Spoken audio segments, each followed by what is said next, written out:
So there is the chain tension plate with all the hardware installed. Okay.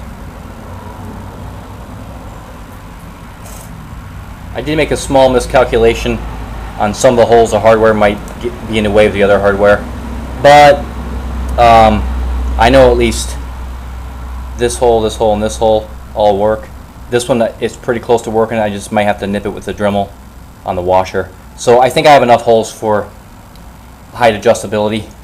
On the next one I'm going to make, which is going to be identical to this one, I'm just going to make it slightly larger so that the hardware doesn't interfere with each other. But all in all, we're pretty good here.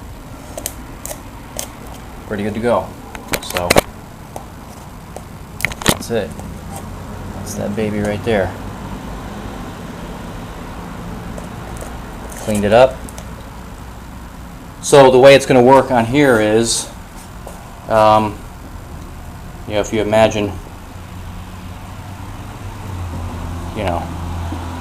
it'll be sticking through the plate like that next to the sprocket, right?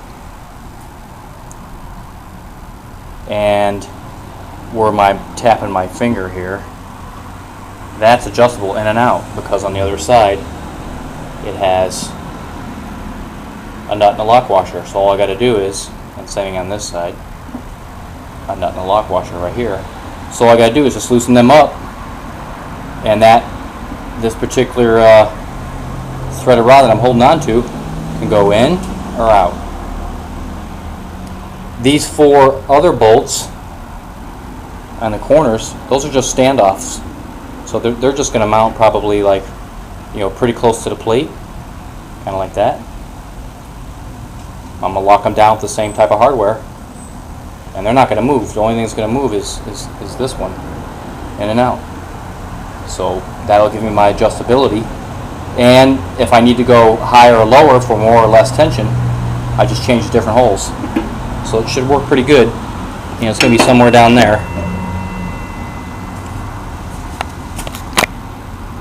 Obviously this whole piece will be, more that way, because those threaded rods right there will be actually through holes on the steel plate here. So it'll be, and this will be lined up somewhere along between this sprocket and this sprocket, just further down below them. So the chain's going to come off the bottom of this sprocket and go on to, and even though I don't have that tensioner sprocket, I'll just throw on the other one so you can kind of get an idea what it's going to look like. Kind of like that. I'll just mount it on there, because the one I'm going to get has its own bearing. Internal bearing, and it's 1/2 inch, so it'll fit right over the threaded rod perfect. And then I'll just hold it in place with the same type of hardware and some washers, and just leave a little small gap so it doesn't bind at all, but can still rotate, and that should do it. So the chain's going to come off the bottom of this big one, go down around this tensioner, up, and go to this one. Now I want to keep the chain tensioner as close as I can to the big sprocket, because as the chain comes up, we want it coming from this side. We don't want it going out, because then it would only engage a couple teeth on this on the little sprocket, and we don't want that. We want as much teeth engaged in the chain as possible. So the further we have this chain tensioner closer to the closer we have the chain tensioner sprocket to the big sprocket, the better the angle will be for the chain coming into this little guy here. Now you'll notice, and I talked about this in another video, look at that jack shaft. It's already beginning to corrode a little bit. It's got a little rust on it. So before I leave the garage today, I'm going to put a little grease on there. Same thing with that one and that one. You can see it if you pay attention there. You can see the rust starting to collect on the outside.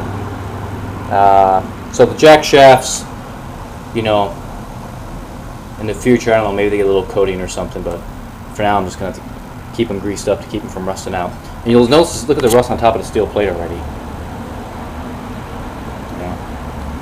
So yeah, this steel plate, when I'm all done with this, I'm going to have to take it out, disassemble everything, sand everything down, and coat the and then hit it with some type of, you know,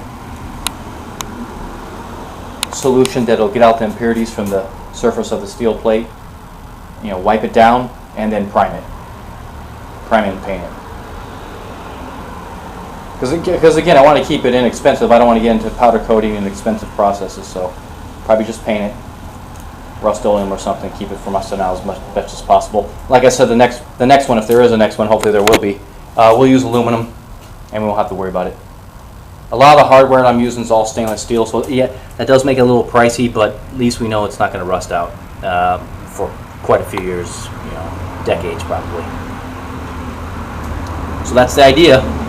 Okay, looks like there's going to be multiple videos for this chain tensioner thing, but I just wanted to throw this one in there so you can kind of see where I'm at. All right, later.